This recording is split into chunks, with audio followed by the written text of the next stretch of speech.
आज हमारे साथ बहुत ही खास मेहमान, a person with extraordinary achievement, incredible feat with us, Baljit Kaur. And Baljit is an incredible person, no doubt about that, and she is going to inspire all of us. Her feats are like awe-inspiring, summiting 5 mountain peaks, 8,000 meters in less than 30 days to become the first Indian to ever do it needs a round, huge clap of applause from all of us.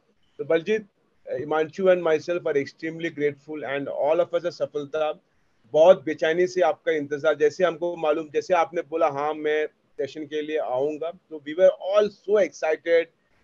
तो पिछले 2 दिन से हम यही बात सोच रहे हैं कि आपसे मिलना है, आपसे बात करना है। तो हमारा ढेर सारे स्टूडेंट्स जो यंग लोग जुड़े हुए हैं, आप भी बहुत ही यंग है, 27 ईयर में आपने ये करके अचीव किया। लोग 27 ईयर में तो मतलब उन लोग सोचते क्या करना चाहिए और आपने सब कुछ कर दिया है।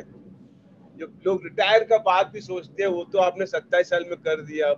सो that is really phenomenal Baljeet. तो सबसे पहले तो सफलता टॉक्स पे आपका बहुत बहुत स्वागत है, बहुत बहुत धन्यवाद थैंक कि यू। आपने हमारा निमंत्रण को स्वीकार किया। तो हम ये जानना चाहेंगे एज अ फर्स्ट क्वेश्चन आपके जर्नी के बारे में, ये सब कैसे शुरुआत हुआ, एंड जस्ट आप जितना फ्रैंकली बोल सकते हैं सब अच्छा लगेगा सबको। एंड तो कैसे स्टार्ट हुए सब, मतलब योर जर्नी, आप कहाँ पे बॉर्न एंड बॉटअप हुआ, आपने क्या स्कूलिंग किया, कब आपके पास ये सबसे पहले आपके मतलब ये सीड जो है आपके दिमाग में आया कि मुझे कुछ करना है लाइफ में, हाउ इट ऑल स्टार्टेड? सो मेरा एक छोटा सा गांव है सोलन में, ममलिक साइड से मैं हूँ। और वहीं पे सब कुछ चीज़ें जो थी वो बचपन से ही थी मेरे अंदर, मुझे पता ही नहीं था। बट तो स्कूल टाइम से लेकर सारी एक्टिविटी में आगे रहती थी, खेल में आगे रहना है, जो भी activity, race, running and all, सब कुछ चीज़ों में। स्कूल तो अलग था ही, लेकिन जो मेरा घर था वहाँ पे भी काम ज़्यादा करना है, क्योंकि हम एकदम किसान फैमिली से हूँ मैं। मेरे जो फादर है 2004 में रिटायर हो चुके थे, HRTC बस ड्राइवर थे। तो उस टाइम वो रिटायर हो गए थे। तो उसके बाद हमारे पास कुछ काम ही नहीं था। तो ऐसा मेरे पापा जो भी है, तो खेती बाड़ी जो भी है, हमारे जो खेत हैं उस पर काम करते थे, क्योंकि उनके पास ना ही वो कहीं काम कर सकते थे और ना ही वो जाना चाहते थे, क्योंकि उनकी एज भी थोड़ा ज़्यादा है। और इसी तरह से तो खेतों में भी काम करना पड़ता था।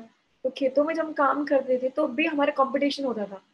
अगर आपको खाद डालनी है, यानी गोबर जो होता है उसे खाद डालनी है आपको खेतों में, तो हमें वहाँ पे टोकरियां दी जाती थी, और वो उसमें खाद डालेंगे, एंड देन उस पर कॉम्पिटिशन होता था कि जो सबसे पहले डाल के आएगा खेतों में, ऐसे करके।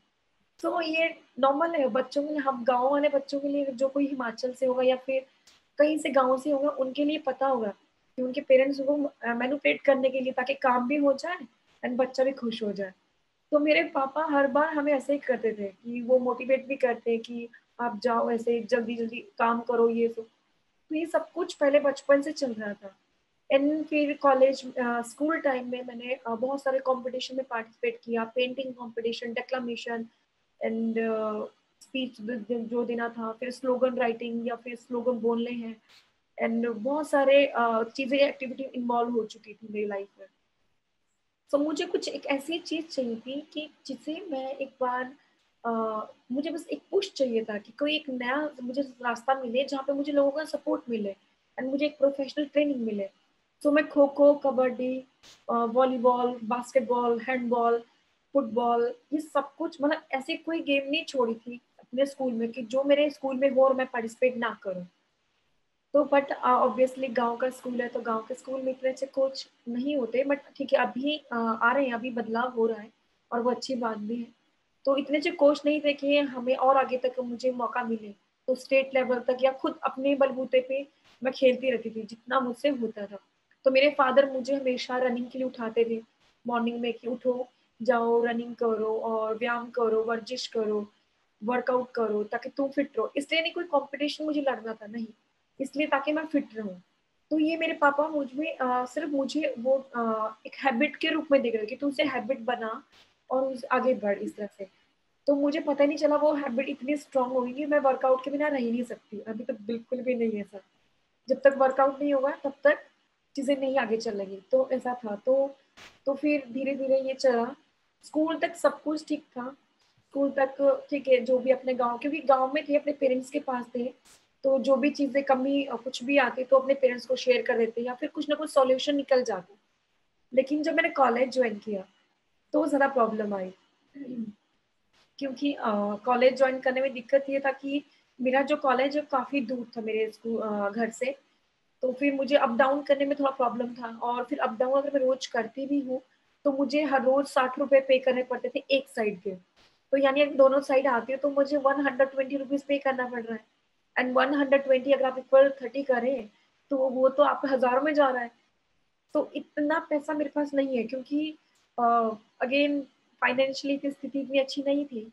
और घर से मैं आपको बताऊं कि आपको हैरानी होगी कि हमें पॉकेट मनी मेरे 12th क्लास तक 1 रुपए मिलती थी। तो हम 1 रुपए में इतना खुश हो जाते थे कि हमें 1 रुपए मिल रहे हैं। सो उस 1 रुपए के लिए हम हर रोज संडे का वेट करते थे, क्योंकि संडे के दिन हमें 1 रुपए मिलता था। सो तो इसलिए कई बार ऐसा लगता था कि ये पैसे ज्यादा क्यों नहीं होते। तो इसलिए मैंने, जब मैं 15 साल की थी तो मैंने इनकम जनरेट करना शुरू कर दिया था। तो मैं अपने खेतों में जितना काम करती या फिर लोगों के यहाँ पे जाती वहाँ पे काम करती, यानी लोगों के जैसे पेड़ों पे चढ़ना होता है तो हम छंटाई करते हैं पशु के लिए, अपने जो चारा होता है उसके लिए। तो ऊंचे ऊंचे पेड़ों पे चढ़ जाना है मुझे, एंड मुझे वहां से छंटाई करके लेके आना है। तो आधा उनको देना हिस्सा, आधा मुझे। और अगर कोई मुझे पैसे दे रहा है उसके बदले तो वो पैसे रखने, घास काटने के पैसे रखने, खेतों में काम करने के पैसे रखने हैं। और फिर खुद खेतों में काम करके खुद साग वगैरह लगाना है तो वो उसकी गुच्छियां बना के मुझे बेचनी है। तो मतलब इस तरह से मेरी स्टार्ट हो गई थी। मैं बहुत खुश थी कि मेरे पास पैसे आ रहे हैं। तो मैं पढ़ भी रही हूँ और मेरे पास पैसे भी आ रहे हैं। तो मैं कई बार अपनी मम्मा को पैसे दे देती, कई बार कुछ आप खुद के लिए खरीद लेते, कुछ ना कुछ हम इस तरह से करते। लेकिन अब चेंज हो गई थी मेरी लाइफ कॉलेज में आके, क्योंकि कॉलेज अगेन सिटी में था। तो सिटी में कहीं काम इस तरह से मिलता नहीं है, ना ही मैं कर पाती ऐसा काम, क्योंकि आप पूरा दिन कॉलेज में हो तो आपको टाइम नहीं लगता। सो मैंने अपनी मदर को बोला कि मम्मा मुझे कॉलेज मतलब थोड़ा आने में अप डाउन करने में प्रॉब्लम हो रहा है, और बस भी नहीं मिलती है, क्योंकि सुबह मुझे उठना पड़ता है एक बस के लिए, क्योंकि एक ही बस जल्दी जाती थी। तो प्राइवेट बस थी, तो 7:30 बजे या 7 बजे निकलती थी। तो मुझे मॉर्निंग में अपने घर अपने जब वहाँ से टाइम लगता है 1 घंटे का या आधे घंटे का टाइम लगता है मेरे घर से पैदल आने के लिए। तो मुझे सुबह 4 बजे उठ जाना पड़ता है। तो 4 बजे उठो, देन तैयार हो, फिर अगेन पैदल आप जाओ, और वो भी अंधेरे में। विंटर में अंधेरा होता है, तो फिर जानवरों का खतरा होता था कि कोई जानवर कुछ कर ना दे, ये वो सब, तो उसका खतरा होता था। तो ये सब कुछ क्रॉस करके फिर बस पकड़ना है, फिर फ्रंट सीट लेना है, फ्रंट सीट पे अपनी बुक्स खोल के बैठ जाना है, एंड वो पढ़ते रहना जब तक मैं अपने स्टेशन पे, सोलन बस स्टैंड पे नहीं पहुंचती। जैसे वहां पे पहुंची तो वहां से ऑटो मैं नहीं लेती थी। तो वहां से बस स्टैंड बाईपास उतरती है, तो वहां से ऑटो लेना पड़ता है, तो ऑटो में 20 रुपए लगते हैं। बट मेरे पास 20 रुपए भी नहीं है। तो मैं रन करके जाती, दौड़ के, मुझे मैं टाइम फिक्स करके रखती अपने मोबाइल अलार्म रखती कि मुझे इस टाइम पे पहुंचना है कॉलेज। तो मैं उसके हिसाब से एक एक मिनट का हिसाब, एक एक सेकंड का हिसाब लगा के मैं रन करती, और मैं फिर अपने कॉलेज पहुंचती, देन अटेंड करती। तो मैं अपनी मदर को बोला कि मम्मा ये हार्ड हो रहा है बहुत ज़्यादा, तो मुझे आप बताओ क्या करना है, क्या करनी। और तो मेरी मदर ने बोला कि ठीक है मैं कुछ करती हूँ, मेरे पास पैसे तो नहीं है इतना कि कुछ करें, तो तुम्हें करना क्या है। तो मैंने कहा कि मुझे रूम रेंट पे लेना है वहां पर। तो उन्होंने कहा ठीक है, तो कैसे करेंगे। तो उन्होंने कोशिश किया लोगों से पैसे मांगने का कि 5-10 रुपए कोई दे दे हमें, पर नहीं हो पाया वो 5-10 रुपए। मतलब 10,000 रुपए हमें दे कोई, उस टाइम पे नहीं मिल पाए हमें वो 5-10 हजार रुपए। तो मेरी मदर ने स्टेप उठाया कि ठीक है डन, कि ये नहीं हो रहा है तो मैं कुछ और देखती हूँ रास्ता। तो तब तक मैंने क्या किया था, अपने कॉलेज में एक लड़की थी, मेरी फ्रेंड अच्छी बन गई थी, तो उनके घर पे मैंने रहना शुरू कर दिया था। तो उनके घर पे जो भी काम होता, खेतों में काम होता, क्योंकि वहाँ पे थोड़ा विलेज था साथ में, सोलन के साथ बसाल करके एक विलेज है। तो मैं वहाँ उनके घर पे काम करती। टमाटर होते हैं हमारे सोलन के, टमाटर बहुत फेमस है। तो मैं वो टमाटर की ढुलाई करती, एंड फिर उसको उनकी देख रेख करती, खेतों में काम करती, घर पे काम करती। तो साथ साथ में क्या कर रही थी कि मैं साथ साथ में जॉब भी ढूंढ रही थी। तो मैं इंटरव्यू दे रही थी, किस चीज के लिए, कपड़ों को प्रेस करने के लिए, घर पे काम करने के लिए लोगों के, मतलब इस चीज के मैं इंटरव्यू हो रहे थे मेरे। मैं मतलब ठीक है उस टाइम पे तो मैं छोटी थी, क्योंकि तो मुझे लोग बोलते हैं कि नहीं ये बहुत छोटी है, इसको रखना सही नहीं है, और पता नहीं इसको काम आता कि नहीं आता ये वो सब। तो इसलिए मुझे वो रख भी नहीं रहे थे काम पे, तो मुझे नहीं रखा उन्होंने काम पे। तो हमारे पास लास्ट ऑप्शन मेरी मदर के पास बचा कि वो अब अपने जो ज्वेलरी है वो सारी बेच दे। तो वो मेरे साथ सोलन आए और हमने बहुत सारे शॉप से पूछा कि हमें ज्वेलरी बेचनी है। तो विदाउट रसीद कोई लेता नहीं है ज्वेलरी, राइट। तो हमने क्या किया कि हमने ऐसे ही किसी के पास ऐसे ज्वेलरी बेच दी, और हमें पता नहीं है कि ज्वेलरी का कितना प्राइस होता है उस टाइम पे, कितना नहीं। तो मेरी मदर ने ज्वेलरी 12,000 रुपीज में बेच दिया पूरा का पूरा, अपना इवन मंगलसूत्र तक बेच दिया।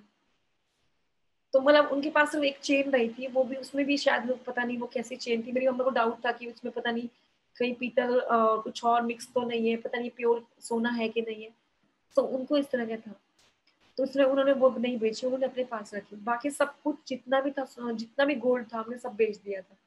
तो बाकी हमने रूम लिया, और मेरी मदर ने जहाँ पे हमने रूम लिया था उन्हीं से बात कर लिया कि आपके घर पे मेरी बेटी काम करेगी, हम अगले महीने से आपको रेंट नहीं दे पाएंगे। तो मेरा रूम 1500 रुपए का था। एंड मैं आपको बताऊं, वो रूम इतना अच्छा था, मैं क्या बताऊं आपको। उस रूम से मैंने बहुत कुछ सीखा है, मैं आपको बता नहीं सकती। वो रातें, वो जो भी पल थे मेरे लाइफ के। तो आपको मैं रूम की कंडीशन बताऊं कि अगर आप रूम के दीवार टच भी करोगे तो आप पेंट आपके हाथ में आ जाएगा, क्योंकि वो सीलन था पूरा का पूरा, उसमें सीलन थी उस रूम में। तो अगर मैं आपको रूम के फर्श की बात करूँ तो उसमें जगह जगह गड्ढे थे, तो उसमें पानी भर जाता था, और बहुत सारे मॉस्किटोज होते थे, और हमें हर रोज अपनी जो मैट्रेस थी वो चेंज करनी पड़ती थी। चेंज तो क्या, मतलब सुखानी पड़ती थी, चेंज करने लायक तो था ही नहीं। तो हमें सुखानी पड़ती थी धूप में। तो मतलब इस तरह का वो चीजें रही मेरी लाइफ में। बट धीरे धीरे धीरे करके हमने चीजें, मतलब मैंने थोड़ा सा एडजस्ट करने की कोशिश की। तो मैं सुबह मॉर्निंग में जल्दी उठती, 4 बजे से 5 बजे अपना काम करती, अपने रूम का जो भी है खाना ब्रेकफास्ट जो भी बनाना होता खुद के लिए करती। देन फिर उनके रूम पे जाती, उनके घर पे जाती, मेरे जो लैंडलॉर्ड थे आंटी जी, तो उनके घर पे जाती थी मैं। एंड देन उनके घर में काम करती 8 बजे तक। फिर मैं कॉलेज के लिए रेडी होती, फिर कॉलेज जाती। फिर मुझे दिन में एक टाइम मिलता था, 1 बजे से लेकर 3 बजे तक।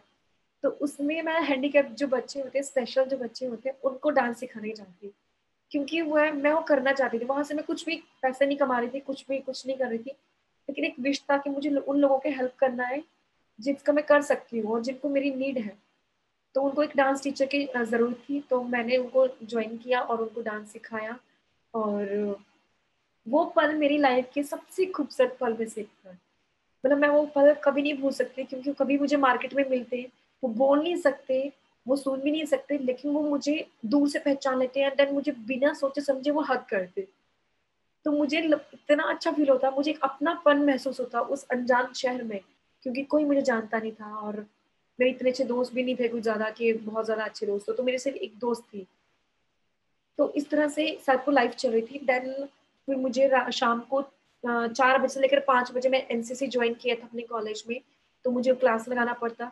देन अगेन 6 बजे मुझे अपने लैंडलॉर्ड के यहाँ पे पहुंचना पड़ता, और वहाँ पे काम करना पड़ता, कपड़े धोना, बर्तन धोना, फर्श सफाई करना, झाड़ू पोछा, सामान अपनी जगह रखना, मतलब जो नॉर्मल काम होते हैं घर के, बिल्कुल सेम मैंने काम किए हैं।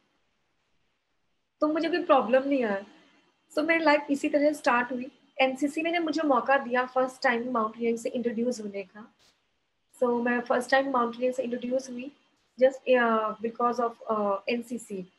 तो एनसीसी में वैकेंसी आया था 2014 में कि एवरेस्ट में से उस time girls Everest expedition start होने जा रहा था 2015 से, और एक्सपीडिशन होना था 2016 में।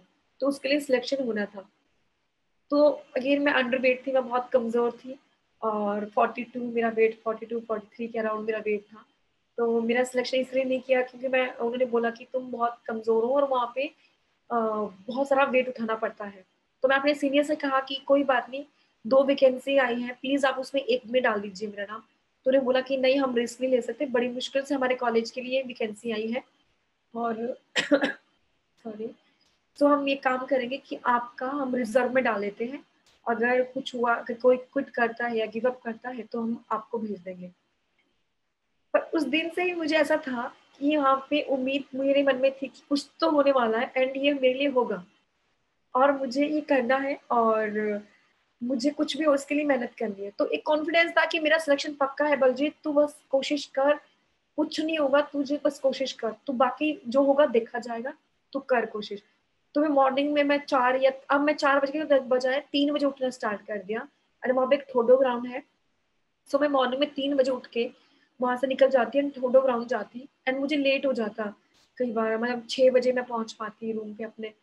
तो अब जो मेरे लैंडलॉर्ड थे वो गुस्सा हो गए मुझसे कि ये काम करने सही टाइम पे नहीं आ रही है और ये क्या है, इसको फ्री में हम दे रहे हैं, रूम का रेंट हम ले नहीं रहे हैं ऐसा। तो उनको वो गुस्सा आ गया था, तो उनको लगा कि मुझे, तो अब मुझे शहर की हवा लगी है। उनको ऐसा लग रहा था कि अब ये शहरी की इसको हवा लगी है और अब ये इसलिए जानबूझ के ये ऐसा इग्नोर कर रही है।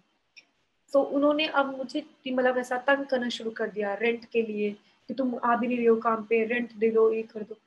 तो मुझे अभी भी याद है कि एक दिन ऐसा आ गया था कि उन्होंने ये बोल दिया था कि हमें कल रेंट चाहिए, अदरवाइज तुम अपना सामान उठाओ और निकलो यहाँ से। और उन्होंने किसी और को वहां पे भेज भी दिया था हमारे यहाँ पे कि हमने ये रूम ले लिया है, आप निकल जाओ यहाँ से। सो मुझे अभी भी याद है कि हम उस रात, हम एक रेलवे की जो रेलवे ट्रैक होता है वो बहुत नजदीक था उसके रूम के साथ।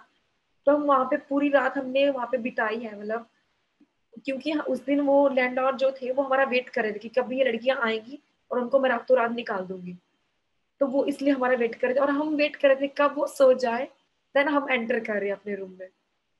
तो मुझे अभी भी याद है कि हम उस रेलवे ट्रैक में बैठे थे, मैं और मेरी छोटी सिस्टर और मेरी एक फ्रेंड थी, वो हम तीनों बैठे थे और हम पूरी रात हम सोच रहे थे कि कहाँ से पैसे लेके आए, कैसे ये सिचुएशन को फेस करें। एंड स्पेशली मैं अपनी छोटी सिस्टर से, मतलब मैं अपने भाई बहनों से बहुत ज़्यादा प्यार करती हूँ क्योंकि उनको मैंने पाला मैंने ही है। क्योंकि बचपन से ही जब मैं 7 ईयर ओल्ड थी तो मेरी जो सिस्टर, छोटी सिस्टर थी और जो मेरे ब्रदर है उनको मैंने ही पाला है, क्योंकि मेरी मदर के पास इतना टाइम नहीं होता था कि वो इतना टाइम दे सके बच्चों को। तो मेरे पास ही रहते थे वो, तो मैंने उनको तब से लेकर, बचपन से लेकर पाला है। तो मुझे ऐसा उस दिन फील हुआ कि मैं कैसी बहन हूँ, कितनी मनहूस हूँ मैं। अपने छोटे भाई बहन को मैं इस तरह से दर दर की ठोकरे, मतलब मैं खिलवा रही हूँ और मेरी वजह से यहाँ पे उनको रहना पड़ रहा है। मुझे मर जाना चाहिए, ये मुझे सुसाइड कर देना चाहिए, ये मुझसे नहीं देखा जाता। और मेरे पेरेंट्स की हालत है और मैं क्या कर रही हूँ, मेरी वजह से ये सब कुछ हो रहा है। क्योंकि मेरी जिद थी कि मुझे सोलन में जाके पढ़ना है, मेरी वजह से सारे जेवरों में बेच दिए, जो भी ज्वेलरी था वो बेच दिया। और मतलब ये क्यों मेरे साथ ऐसा हो रहा है। सो मतलब वो मोमेंट में मतलब मैं बहुत टूट गई थी अपने भाई बहन को इस तरह से देखते हुए। सो फिर भी हमने कैसे ना कैसे मैनेज किया और हमने उस रूम छोड़ दिया अगले दिन और किसी और की शॉप में रख के एंड देन किसी और के घर पे हम रहे। एंड फिर हमने एक और रूम सर्च किया जिसमें हमने एक अपनी पार्टनर देखी जो हमारे रूममेट हो सके हमारे साथ, ताकि पैसा कॉस्ट हमें कम पड़े। तो हमें फाइनली हमें ऐसा रूम मिल गया जहाँ पे 1200 रुपये हमें पे करना पड़ा, बट अगेन वो भी ज्यादा था। तो अगेन मैंने अपनी मदर को बोला कि मदर देखो, मैं ये मेरा एवरेस्ट एक्सपीडिशन का ये चल रहा है, सिलेक्शन चल रहा है। उस टाइम पे एक्चुअली मुझे पता भी नहीं था कि माउंट एवरेस्ट का एक्सपीडिशन का चल रहा है। तो मैंने उनको बोला कि कुछ अच्छा होने वाला है मम्मी जी, और मैं ट्रैकिंग पैसे से करना, मेरा वैसे पहाड़ चढ़ने जा रही हूँ, तो आप एक काम कीजिए कि आप थोड़ा सा और कहीं से उधार देख सकते हैं तो आप बताइए मुझे। एंड मेरे जो कुछ फ्रेंड्स थे मैंने उनसे भी बोला कि मुझे थोड़ा पैसे चाहिए, और हमने बोरो किए पैसे। और मेरी मम्मा के पास जो गोल्ड की चेन बची थी लास्ट ऑप्शन, फिर हमने वो बेच दिया। पर उसके हमें थोड़े अच्छे पैसे मिल गए, 10,000 रुपए हमें मिल गए थे उस टाइम पे। तो अब मैंने मैनेज किया कि अभी 10,000 जो रुपए हैं वो कैसे होंगे, यानी ये कितने मंथ में खत्म हो गए, ये 9 मंथ में खत्म हो गए या 8 मंथ में खत्म हो गए। तो मैंने उसी हिसाब से वो पैसे रखे थे। तो इसी तरह से हम, मैं अपनी सिस्टर को बोल के रखा था कि देख, ये पैसे जो हैं ये लिमिटेड ही है और ये 8 मंथ का किराया है, तो तुम्हें इतने इतने रुपए खर्च करने हैं। पर अगेन हमें राशन भी तो खरीदना है ना, रेंट तो पे करना ही करना है, राशन भी तो खरीदना था। तो वो मैंने पैसे अपने फ्रेंड से बोरो किए थे, जितने मेरे फ्रेंड्स थे। फाइनली 2015 में बेसिक कोर्स किया। अब ऑल इंडिया से जितनी भी लड़कियां थी, यानी 100 गर्ल्स का सिलेक्शन किया गया ऑल इंडिया से। एंड देन हमें वहाँ पे दार्जिलिंग HMI में विंटर में, जनवरी के मंथ में, जबकि जनवरी के मंथ में कोर्सेज नहीं होते, सो हमारा स्पेशल कोर्स था तो वहाँ पे ले जाया गया। एंड 100 गर्ल्स में से फिर फाइनली 40 लड़कियों का सिलेक्शन किया गया माउंट देव टिब्बा, जो कि मनाली में है, 6001 मीटर की पीक है। एंड वहाँ से फिर से छंटाई की गई हमारी 15 लड़कियों की माउंट त्रिशूल के लिए, 7120 मीटर उत्तराखंड के लिए। देन फाइनली लिस्ट आई उसमें 12 लड़कियों को सिलेक्शन किया, 2 रिजर्व में रखी, एंड जो 10 लड़कियां थी वो भेजी गई थी सियाचिन ग्लेशियर में विंटर ट्रेनिंग के लिए 2016 में जनवरी के मंथ में, जहाँ पे -30, -35, -45 भी क्रॉस हो सकता है। सो हमें उस ट्रेनिंग के लिए भेजा गया। सो आई एम वेरी लकी कि मैं उस टीम का पार्ट रही, और फाइनल जो लिस्ट होता है 10 लड़कियों का, उसमें मेरा नाम आया, एंड मैं एवरेस्ट के लिए मुझे रिकमेंड किया गया। और अब मुझे ऐसा था कि अब मेरा एवरेस्ट आ जाएगा। अब मुझे एक्चुअली उस टाइम पे ना क्या था कि हमें सिर्फ मुझे माउंटेन में मजा आ रहा था, मैं उसको एंजॉय कर रही थी। तो मैंने कभी भी अपनी लाइफ में जितने भी मैं कंपटीशन में पार्टिसिपेट किया, मैंने कभी भी किसी और को कॉम्पिटिटर ना मान के मैंने खुद को कॉम्पिटिटर माना कि मेरा कंपटीशन सिर्फ मुझसे है और बाकी सब मेरे अपने हैं, मेरे अपनी टीम है। तो मेरा कभी भी किसी के लिए भी, किसी भी टीममेट के लिए कभी ऐसा नहीं रहा कि इसके साथ कंपटीशन है, मुझे उसकी हेल्प नहीं करनी है। नो, मैं हमेशा आगे रहती हूँ, चाहे उसमें मेरा नुकसान हो जाए, कोई प्रॉब्लम नहीं है, लेकिन मुझे वो टीम प्यारी है और वो मेरे अपने लोग हैं, मुझे उन्हीं के साथ रहना है, उन्हीं के साथ एंजॉय करना है। तो मेरे कॉम्पिटिटरों में से कोई भी नहीं है। तो मेरा हमेशा से ऐसा ही रहा और आगे भी ऐसा ही रहेगा, क्योंकि मुझे पता है कौन मेरा कॉम्पिटिटर है, वो मैं खुद हूँ और कोई नहीं है। That's it. सो उसके बाद फाइनली अब क्या हुआ, मुझे ड्रीम ऐसे बन गए कि अब तो मेरी स्टडी भी अच्छी होगी, मेरे भाई बहन की स्टडी भी अच्छा होगा, मेरी फैमिली अच्छी हो जाएगी, क्योंकि मिडिल क्लास के ऐसे ही हो जाते हैं ना सपने, जो एकदम से जिनको इतनी बड़ी चीज मिल जाए, एकदम से तो नहीं मिलती, बहुत हार्ड वर्क किया था उसके लिए, बट फिर भी पर एकदम से ऐसा हो गया था कि मेरे लिए खुशी का मौका था इतने टाइम बाद। तो मुझे लगा कि अब सब कुछ ठीक हो जाएगा। तो न्यूज वाले मेरे से मिलने आते, इंटरेक्ट करते, बड़े बड़े चैनल्स, एनडीटीवी, ये टीवी, वो टीवी, मुझे अच्छा लग रहा था। तो मुझे लग रहा था कि अब मेरा सब कुछ सुधर जाएगा एंड सब कुछ फाइन हो जाएगा और अब मेरे ड्रीम्स पूरे हो जाएंगे। बट क्या है ना, वो किस्मत किस्मत में कुछ और ही लिखा था। तो 2016 में हम एवरेस्ट गए, हमारी रोटेशन अच्छी हुई, सबको एक्मेडाइजेशन अच्छा हुआ, सब कुछ बहुत बढ़िया हुआ। लास्ट अब हमारा फाइनल पुश है, तो हमारी फर्स्ट टीम का सबमिट हो गया, मैं सेकंड टीम में थी एंड सेकंड टीम क्लाइंब कर रही है एंड मैं बिल्कुल फिट हूँ, एकदम एनर्जेटिक हूँ, सब कुछ एकदम बढ़िया है। मैं बालकनी एक जगह है, सो वहाँ पे ऑक्सीजन मास्क मेरा या सॉरी ऑक्सीजन सिलेंडर वहाँ पे चेंज होते हैं। तो जैसे ही वहां तक मैं बिल्कुल ठीक थी, वहां तक मैं देख रही थी कि मॉर्निंग हो रही है धीरे धीरे एंड बादल बहुत डाउन है, एकदम सुंदर सुंदर है, माउंटेन्स बहुत ब्यूटीफुल दिख रहे थे मुझे, क्योंकि उस टाइम मॉर्निंग स्टार्ट हो रही थी एंड अराउंड में भी 3 बजे के आसपास की बात है, ये 3 साढ़े 3 बजे की बात, क्योंकि तब उस टाइम पे सनराइज होना स्टार्ट हो जाता है माउंटेन्स में, वहाँ पे एवरेस्ट टॉप पे खासकर दिखने लग जाता है आपको। सो फिर जैसे ही वहाँ पे पहुंची और मेरा ऑक्सीजन मास्क चेंज हुआ, मेरा एनर्जी 100 में से 0 हो गया। मैं इतनी लो हो गई, मैं बता नहीं सकती। मुझे ठंड स्टार्ट हो गया, मैं उठ नहीं पा रही हूँ, मुझे बहुत ज़्यादा नींद आ रही है और मेरे हाथ पाँव बिल्कुल ठंडे हो चुके हैं एंड मुझे ड्रीम आ रहा है कि मैं घर पहुंच गई हूँ। मुझे इस तरह से कुछ चीज़ें हो रहा कि मेरी मदर मेरे सामने है और मैं उनके सामने बैठी हूँ, मुझे इस तरह से ड्रीम आना स्टार्ट हुआ है। सो मैंने बोला ये क्या हो रहा है मेरे साथ, अभी तक तो मैं ठीक थी, सो ये मैं उठ क्यों नहीं पा रही हूँ। पर मैंने कोशिश किया, मैं बहुत मुश्किल से उठी एंड मैं थोड़ा सा आगे चली, तो मेरे शेर्पा आते हैं और मुझे बोलते हैं कि आपको क्या हुआ, आप तो बहुत ठीक थे अभी।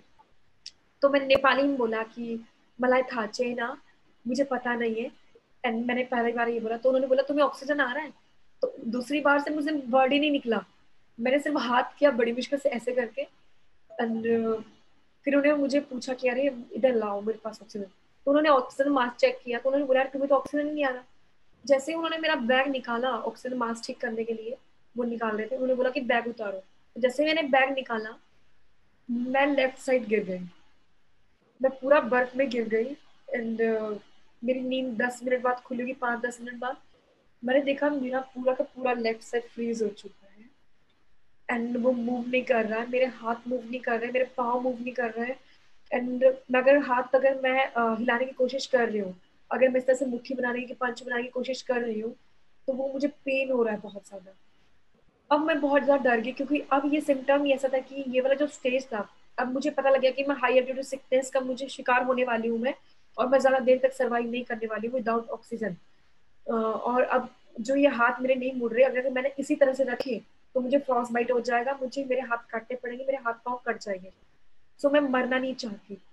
अब मेरे दिमाग में मैंने आपको बोला कि हमने उस ट्रेनिंग में 2015 से मेरी ट्रेनिंग यानी 2014 से मैंने अपनी जो पर्सनल स्टार्ट करी थी, तो वहां से मेरी ट्रेनिंग स्टार्ट हो चुकी थी, यानी 2 साल हम उस ट्रेनिंग में थे।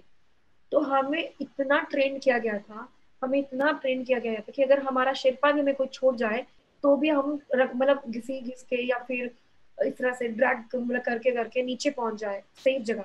हमें इतना ट्रेन किया गया था। तो मुझे मेरे एक उस्ताद थे बलकार सिंह, तो उनकी आवाज मुझे कानों में गूंज रही है, बलजीत ते कुछ भी हो जाए, तेनू कुछ भी हो जाए पर तेरा मरना नहीं है थे।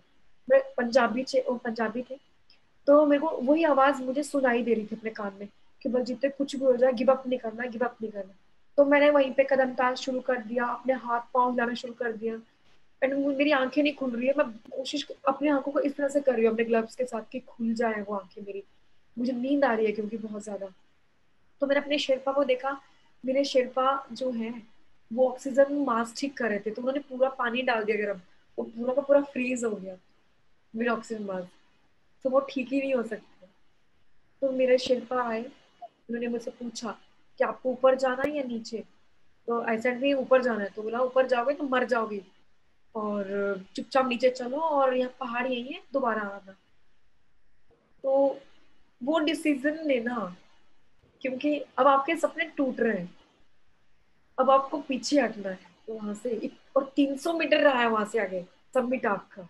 सबसे पहली बात अपने नजदीक को बहुत ज्यादा। मैंने डिसीजन लिया, ओके डन, नीचे चलते हैं। तब तक मुझे कुछ फील नहीं हो रहा था क्योंकि मैं और मेरे शेरपा ही रास्ते में आ रहे थे। एंड हमें डेड बॉडीज दिख रही थी बहुत सारी मुझे, तो मैं डेड बॉडी पे रेस्ट किया, उसके साथ बैठी भी। उस टाइम बहुत सारी डेथ्स हुई थी, इंडियन बहुत सारे उस टाइम उनका मतलब उस टाइम रेस्क्यू भी किया गया था और उनकी डेथ भी हो गई थी इंडियंस की उस टाइम पे। तो मुझे बहुत सारी डेड बॉडी मिली, तो मैं देख भी रही हूँ कि अगर मैं ऊपर चली जाती तो ऐसा होता। पर जैसे ही मैं बालकनी पहुंचती हूँ, सॉरी बालकनी नहीं, साउथ कॉल पहुंचती हूँ। साउथ कॉल में हमारी फर्स्ट टीम है, क्योंकि फर्स्ट टीम का सबमिट हुआ था 19 मई को और सेकंड टीम का सबमिट हुआ था 21 मई को। सो हम इसमें सिर्फ एक दिन का ही गैप था बीच में। तो जिस दिन उनका सबमिट हुआ था, तो उस दिन वो साउथ कॉल आ गए थे, उस दिन हम गए थे सबमिट के लिए। तो मुझे पता था कि मेरी टीम नीचे है। जैसे ही मेरी टीम पहुंचती है, मैं देखती हूँ कि सबका सबमिट हो, सब खुश है।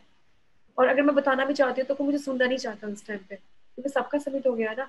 तो कोई सुनना नहीं चाहता मुझे कि बलजीत का क्या हुआ क्या नहीं हुआ।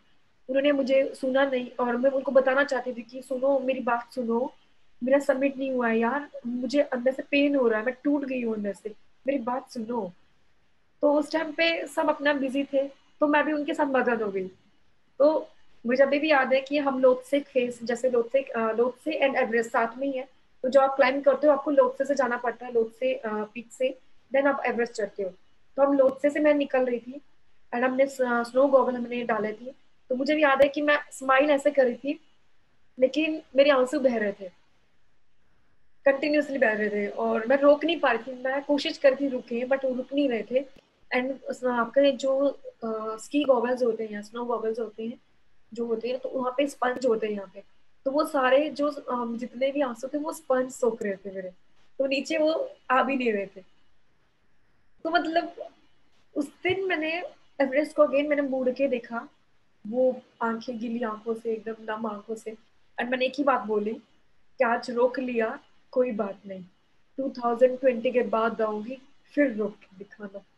ऐसे करके मैंने, गुस्सा था मुझे कि मुझे रोका क्यों, मुझे क्यों नहीं आने दिया वहां पे, क्यों क्लाइम नहीं करने दिया एवरेस्ट ने मुझे ऐसा। तो मैं गुस्सा जो है उन पे निकाल रही थी कि आप मुझे रोक के दिखाना, मैं इतनी मेहनत करूंगी, इतनी मेहनत करूंगी कि आप खुद मुझे बुलाओगे, इतनी मेहनत करके दिखाऊंगी मैं। एंड मैंने पता नहीं क्यों वो 2020 सेट करके रखा था कि 2020 के बाद ही क्यों आना, बस समझ मुझे भी नहीं है इस बात की, ना मैंने सोचा, सिर्फ बोल दिया था मैंने। एंड देन ये सफर ऐसे खत्म हो गया।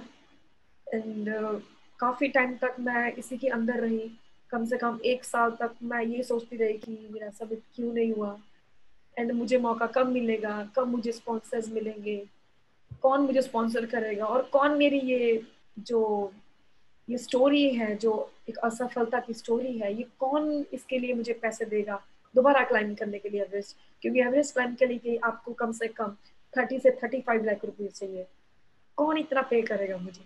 और मेरे पास कांटेक्ट भी नहीं है, ना मैं किसी पॉलिटिक्स को, मतलब ऐसा पॉलिटिकल मेरा कुछ है, मतलब जिनको मैं जानती हूँ, ना ही बिजनेस क्लास कुछ भी नहीं है। तो मैं कैसे करूँगी? तो मतलब बट फिर भी मैंने रनिंग करना नहीं छोड़ा, अपना वर्कआउट नहीं छोड़ा। मैं 2016 से स्टार्ट कर दिया था। 2017 में मैंने एडवांस कोर्स किया। देन 2018 और 19 में मैंने फिर अपना स्की कोर्सेज कंप्लीट किए। यानी मैंने माउंटेन से जुड़ी रही। एंड देन उसी के बीच में मैंने बहुत सारी जॉब्स की। मैंने एक्टिंग क्लास दिया, मैंने योगा क्लास दिया, मैंने लोगों को ट्रेन किया, रनिंग करवाई लोगों से। एंड मैंने ट्रैक लीड्स किए, मैंने फ्रीलांसिंग किया, एक्सपीडिशंस लीड किए। तो मतलब इतने सारे मेरे सारी चीज़ें हो गई थी। सो फिर फाइनली मुझे 2019 में मुझे फिर अपॉर्चुनिटी मिली। इंडियन माउंटेनियरिंग फाउंडेशन में एक सिलेक्शन कैंप निकाला गया, जो कि एवरेस्ट मैसिव था, जिसमें 4 पिक्स थी: Mount Everest, Mount Lhotse and Mount पोमोरी।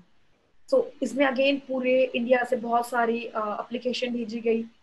And again मैंने भी अप्लाई किया। मुझे क्योंकि मेरे जो एक सर थे, वासु पांडे करके हैं, आइस पिथौरागढ़ के हैं वो, आइस उनका एक एनजीओ है, तो उसी के है वो। तो उन्होंने मुझे कहा कि तुम इसे भर दो। मैं भर तो दूं, लेकिन मेरे पास इक्विपमेंट्स नहीं है, मेरे पास किराया नहीं है वहां पर ट्रैवल करने का, मेरे पास पैसे ही नहीं है। अब मैंने मैंने सर को बोला कि सर मेरे पास पैसे नहीं है। तो सर ने बोला, तू भर तो सही, शॉर्ट लिस्ट होना बाकी है अभी, बहुत मतलब पूरे इंडिया से भरेंगे, बहुत सारे माउंटेनियर्स है, कम से कम 500-600 आएंगे, तो उनमें अगर शॉर्ट लिस्ट हुआ तभी आगे सोचेंगे। डर डर के मैंने भर दिया, क्योंकि अब मेरा 3 साल का गैप हो गया था माउंटेनियरिंग के बीच में। तो मुझे डर लग रहा था कि अगर दोबारा से ये पार्टिसिपेट करूं और नहीं हुआ मुझसे, तो मैं खुद को कैसे फेस कर पाऊंगी। तो मैं डर रही थी खुद से ही। पर ठीक है, मैंने कर दिया। फिर भी मैंने अप्लाई कर दिया कि देखते हैं क्या होता है। तो मेरे जहाँ पे मैं काम करती फ्रीलांसिंग, तो वहीं पे सारे इंस्ट्रक्टर थे मेरे लोग। तो मैं बहुत परेशान थी, डरी भी सी थी कि पता नहीं मैं फिट हूँ कि नहीं, अभी पता नहीं माउंटेन्स के लिए मुझे क्या, मतलब बहुत सारी चीजें होती है ना कि इतने टाइम बाद आप दोबारा से अपने उस वाली लाइफ में आ रहे हो, प्रोफेशनल लाइफ में। तो उन सब लोगों ने कॉन्ट्री किया, सब लोगों ने मेरे लिए पैसा इकट्ठा किया। किसी ने 100 रुपए दिया, किसी ने 20 रुपए दिया, किसी ने कुछ दिया, मतलब बहुत सारे लोगों ने मेरे लिए पैसे दिए। एंड किसी ने 1 रुपए भी दिया। और क्यों, चलो मेरे लिए, मैं ना कुछ नहीं बोलूंगी, मैं सिर्फ इतना बोलूंगी, उस टाइम पे वो 1 रुपए भी बहुत मायने रखता है। और मुझे लगता है उस 1 रुपए से ज्यादा मायने रखता है कि आपको कितनी ब्लेसिंग दे रहे हैं लोग, आपके साथ कितने सारे लोग हैं। बेशक फाइनेंशियली वो आपकी हेल्प नहीं कर पाएंगे, लेकिन आपको ब्लेसिंग दे रहे हैं। तो वो मेरे लिए बहुत ज्यादा था कि एटलीस्ट लोग मुझ पर ट्रस्ट कर रहे हैं, तो मुझे वो ट्रस्ट बना के रखना, कुछ भी हो जाए। सो कॉन्ट्री किया एंड फिर जाके मैंने एक्सपेडिशन ज्वाइन किया। अगेन हम 100 लोगों को सिलेक्ट किया। लेकिन इस बार कंपटीशन थोड़ा सा टफ था, क्योंकि इस बार लड़के और लड़कियां दोनों का सिलेक्शन हो रहा था। तो 12 लोगों का सिलेक्शन होना था, जिसमें 6 लड़कियां और 6 लड़के होने थे। तो तो आप सोचिए कि कितना टफ हुआ वो कंपटीशन। सो अगेन उस कंपटीशन में पार्टिसिपेट किया। पहले जो हमारा पार्ट था उसमें 100 लोग आए, उनमें से 50 को सिलेक्ट किया, फिर मैं 50 में भी आई। फिर फाइनल जो लिस्ट निकला उसमें 12 लोगों का सिलेक्शन हुआ। देन फाइनली मुझे चूज किया गया। पर मुझे फिर भी माउंट एवरेस्ट के लिए चूज नहीं किया गया, मुझे किया गया चूज माउंट एवरेस्ट की बेटी माउंट पोमोरे के लिए। अब मेरा ऐसा था कि मेरे दिमाग में पहले से था कि या तो मैं माउंट एवरेस्ट के लिए सिलेक्शन हो मेरी, या फिर माउंट पोमोरे के लिए। अब मुझे ये कनेक्शन मुझे पता नहीं किस लिए था, बट उस टाइम मुझे पता नहीं था कि माउंट एवरेस्ट की बेटी कहा जाता है माउंट पोमोरी को। लेकिन मुझे इतना पता था कि ये बहुत अच्छी पीक है। तो माउंट पोमोरी के लिए मेरा सिलेक्शन किया गया। और फाइनली 2020 में होना था एक्सपेडिशन, लेकिन कोविड की वजह से ये एक्सपेडिशन नहीं हुआ। तो मुझे लगा कि मेरा सिलेक्शन नहीं हुआ और ये एक्सपेडिशन कैंसिल हो जाएगा। सो मैंने इंडियन आर्मी में एसएसबी, मतलब जो होता है, मैंने उसे क्रैक करने के लिए कोशिश किया। तो मैंने एसएसबी दिए 3-4 बार एंड कॉन्फ्रेंस आउट हो गई। एंड फिर फाइनली मैं कोविड में फंस गई, तो कोविड में दे नहीं पाई और आगे कर नहीं पाई मैं। फिर ठीक है, कोई बात नहीं। फिर उसमें भी मुझे ऐसा हुआ कि यार ये भी नहीं हो रहा है, माउंटेनियरिंग भी नहीं हो रहा है, चल क्या रहा है, मुझे जाना कहाँ है। मुझे कुछ एक चीज तो मेरी मनपसंद की हो, मतलब एक रास्ता तो मुझे मिले, क्योंकि मेरे घर वालों को मेरे सपोर्ट की जरूरत थी।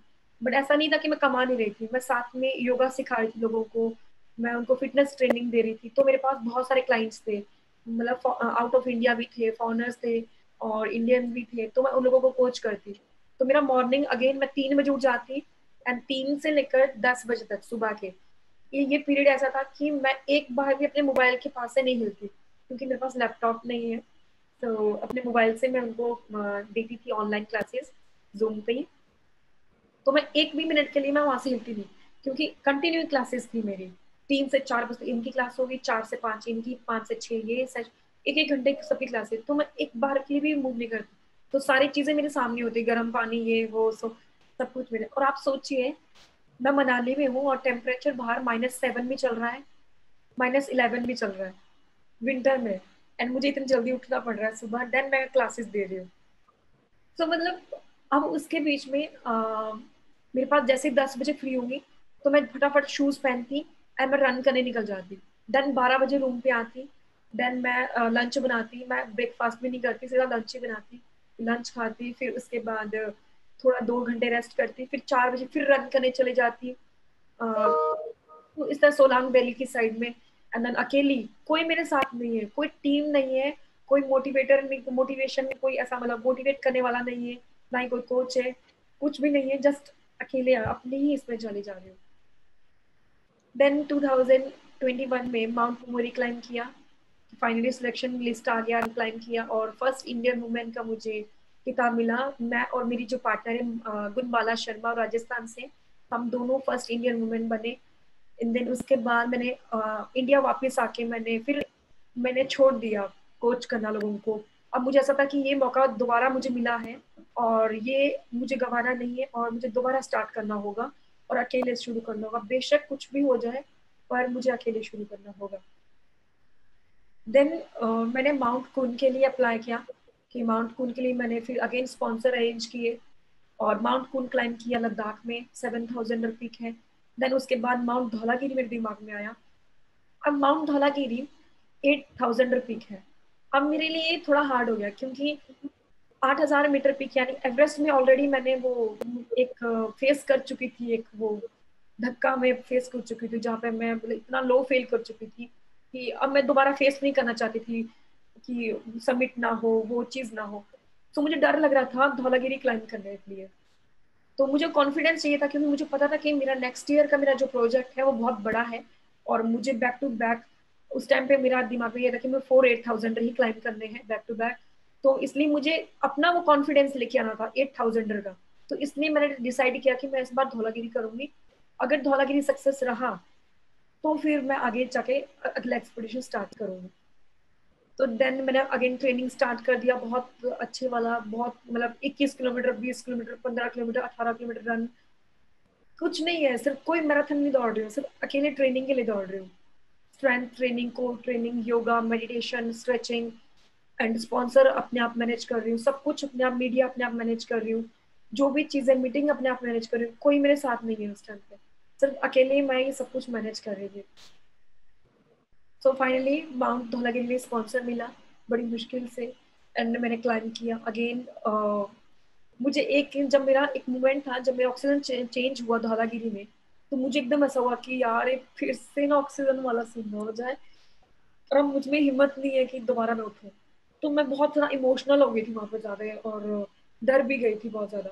पर ठीक है, भगवान ने मेरा साथ दिया और सब कुछ चीजें मेरे हिस्से, मेरा अच्छे हित में चल रही थी। तो हमने क्लाइम किया अगेन, उसको क्लाइम करने वाली मैं फर्स्ट इंडियन वुमेन बनी। बट अगेन इतना पब्लिसिटी नहीं था, और ना ही मैं किसी को जानती थी न्यूज वालों को। तो जितना हो सका उतना ही किया गया, अपने जितना मुझसे हो सकता था।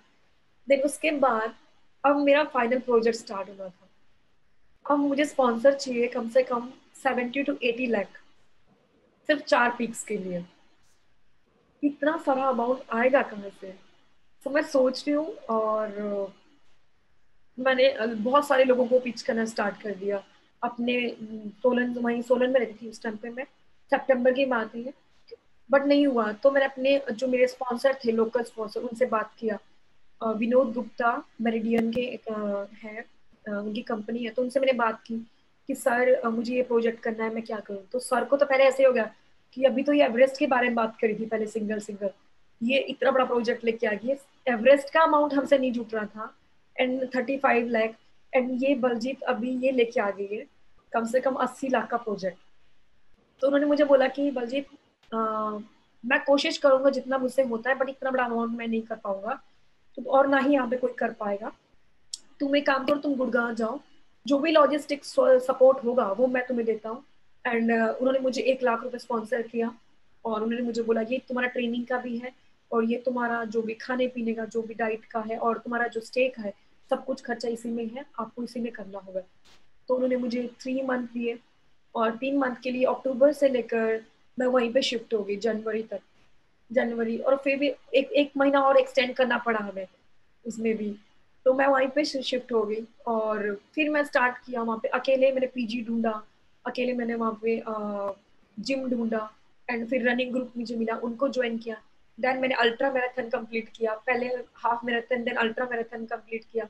अब मेरी ट्रेनिंग भी हो रही थी एंड मैराथन भी हो रही थी, एंड लोगों को मैंने पिच किया। तो लोगों को पिच कैसे किया, अगर आपकी कंपनी का नाम मुझे दिख रहा है कि ये सफलता करके है, और मुझे इसमें टॉक शो है और मुझे इसमें देना है, तो मैं क्या करूंगी, सबसे पहले नेट पे जाऊंगी, आपका जो भी कस्टमर केयर वाली जो जीमेल आईडी है, मैं उस पर आपको मेल कर दूंगी कि मुझे स्पॉन्सरशिप चाहिए। तो मैंने ऐसे करके कम से कम 3096 मैंने मेल किए टोटल, क्योंकि मैं रोज क्लिक, क्योंकि मुझे नंबर इसलिए याद है क्योंकि मैं रोज क्लिक करती थी, टिक करती थी, क्योंकि मैंने इतना किया, इतना किया, इतना किया, हर रोज रात को मुझे यही काम करना है।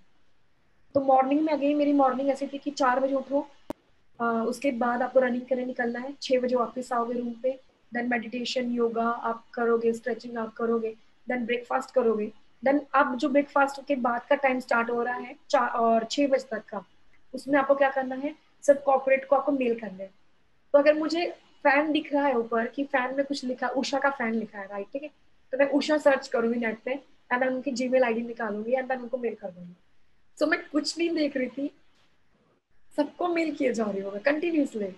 एंड देन मुझे हर रोज मुझे कोई ना कोई रिजेक्शन मिला था, सॉरी मैम, हम आपको सपोर्ट नहीं कर सकते, नेक्स्ट टाइम ये करेंगे, वो करेंगे। मुझे कोई फर्क ही नहीं पड़ रहा, भाड़ में जाओ तुम्हारे रिजेक्शन, मैं इतनी, अगर तुम मुझे रिजेक्ट कर सकते हो, और तुम, मैं इतनी जिद्दी हूँ कि मैं दोबारा फिर मेल करूंगी, कोई बात नहीं। सो मैं अगेन मेल कर देती हूँ उन लोगों को, एंड हर रोज मुझे कुछ ना कुछ मिलता रहता। तो ये पीरियड ये था, 6 बजे तक वो करूंगी, देन 6 बजे के बाद अगेन मैं रन करने जाऊंगी, और 8 या 7 बजे तक मैं रन करूंगी। देन उसके बाद रनिंग या 15 kilometre, 10 kilometre, 18 kilometre, 21 kilometre, 35 kilometre, 40 kilometre, मतलब रनिंग चल रहा है। क्योंकि अब क्या था कि मैं पहले ट्रेनिंग कर रही थी पहाड़ों में, और अब मैं ट्रेनिंग कर रही हूँ प्लेन में। तो पहाड़ों में 15 किलोमीटर रन अगर आपने कर लिया, इट मीन कि अगर 25 किलोमीटर कर लिया या 20 किलोमीटर आपने कर दिया, लेकिन प्लेन में आपको वो भी कम, मुझे वो भी कम लग रहा था, मेरा वर्कआउट ही खत्म नहीं हो रहा था। देन उसके बाद 8 बजे के बाद या 7 बजे के बाद मैं जिम चली जाऊंगी, एंड जिम में मैं 11 बजे वापस आऊंगी पूरा ट्रेनिंग करके। देन 11 बजे खाना खाऊंगी, मतलब फ्रेश भी होना, नहाना धोना, देन उसके बाद 11 से 12 बज जाते हैं। एंड अपने पीजी वालों को बोल के रखा था कि आप मेरे लिए खाना रखना, तो मेरे लिए वो खाना रखते हैं। तो 12 बजे फिर दोबारा गर्म करना है, फिर वो खाना खाऊंगी, फिर अगेन बैठूंगी कि किस किस को कल मेल करना है, देन वो राइट करना है, मेल करना है, लोगों को कांटेक्ट करना है, ऐसे करके। तो इजी नहीं था ये करना, पर पता नहीं क्यों मैं ऐसा कर रही थी। सो एक महीना रहा था मेरा एक्सपेडिशन स्टार्ट होने के लिए। फाइनली मुझे 2-3 लोग मिले जिन्होंने बोल दिया कि हम आपको फुली स्पॉन्सर करते हैं एक्सपेडिशन। मैं हैप्पी हो गया, ओके डन, अच्छा हो गया। तो मैं रिलैक्स हो गई, मैंने मेल बंद कर दिया सेंड करना लोगों को। बट 15 दिन बाद वो मुझे बोलते हैं कि सॉरी हमारी मार्केट डाउन होगी, हम आपको स्पॉन्सर अभी नहीं कर सकते, हम अगले साल आपको करेंगे स्पॉन्सर, आप अगले साल के लिए पोस्टपोन कर दीजिए एक्सपेडिशन और ये प्रोजेक्ट, और अगर आपको रिटर्न में चाहिए तो हम आपको मेल कर देते, एग्रीमेंट आपके साथ साइन कर देते। बट इतनी मेहनत कर ली है मैंने, मैंने खुद के साथ कमिटमेंट की, एक्चुअली मैंने किसी के साथ कमिटमेंट नहीं किया है, मैंने खुद के साथ कमिटमेंट किया है कि मुझे करना है, और इसी साल करना है, किसी भी हालत में, तो मुझे वो पूरा करना है, कुछ भी हो जाए। और मैं, मेरा ऐसा है, दूसरों के साथ कमिटमेंट हम करते हैं तो हम हमेशा, क्या होता है कि हमेशा ऐसा होता है कि 101% करेंगे करेंगे, राइट। लेकिन होता क्या लोगों के साथ, जब वो खुद के साथ कमिटमेंट करना शुरू करते हैं, तो वहां पे वो क्या करते हैं, ये तो मेरे लिए है, मतलब आप सोचिए एग्जाम्पल, आपने कमिटमेंट किया है खुद रात को कि मुझे कल सुबह उठना है और रनिंग पे जाना है, बट आपको क्या होता, सुबह आलस आ गया, आप बोले आज नहीं कल जाएंगे। तो मेरा कमिटमेंट ऐसा नहीं है। अगर मैंने खुद के साथ कमिटमेंट किया है कि मुझे रनिंग जाना है सुबह, तो मैं जाऊंगी, कुछ भी हो जाए मैं जाऊंगी। क्योंकि मेरे लिए कमिटमेंट खुद से करना बहुत बड़ी बात है, और उसके बिना मैं मतलब नहीं चल सकती हूँ। और मुझे लगता है एक वही चीज थी जो मैंने अपनी लाइफ में अपनाई है, कमिटमेंट। अगर आप सेल्फ कमिटमेंट करते हो और उसको निभाते हो, तो आपको कभी भी कोई रोक नहीं सकता। इवन आपका भगवान भी आपका साथ देगा। और हुआ भी ऐसा, 15 दिन बाकी रहते मैं हिमाचल वापस आई, एंड अपने जितने भी मेरे छोटे स्पॉन्सर थे, लोकल स्पॉन्सर थे, मैंने उनसे बात किया, उनको बोला कि मुझे स्पॉन्सर करें। उन्होंने छोटे छोटा अमाउंट करके मुझे स्पॉन्सर किया, क्राउड फंडिंग हमने किया। सो मुझे बहुत सारे लोगों ने रिकॉग्नाइज किया और बहुत सारे लोगों ने अप्रोच किया, न्यूज आर्टिकल छपाने शुरू कर दिए जो मेरे बलबूते पे हो सकता था।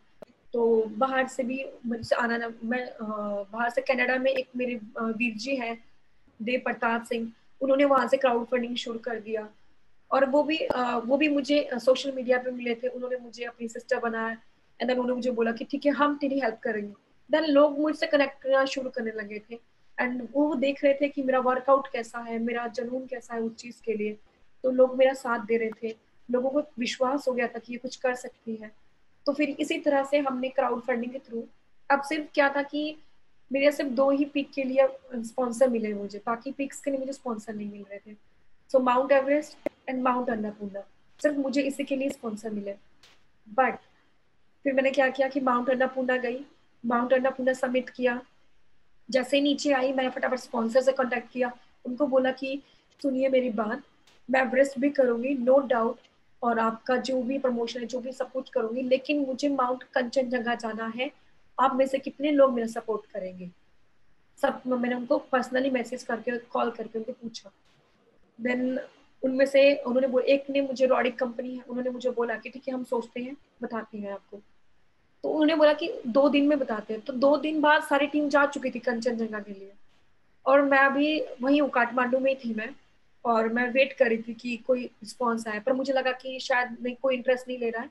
तो एक काम करती हूँ, मैं एवरेस्ट ही जाती हूँ, नेक्स्ट ईयर मैं दोबारा प्रोजेक्ट शुरू कर लूंगी। तो एक टाइम पे ऐसा हो गया था कि हो ही नहीं रहा जब कहीं से पैसा, क्योंकि जब तक पैसा नहीं होगा आपको परमिट नहीं मिलेगा, परमिट नहीं मिलेगा आप जा ही नहीं सकते एवरेस्ट क्लाइम करने के लिए, या फिर आप कंचनजंगा क्लाइम करने के लिए।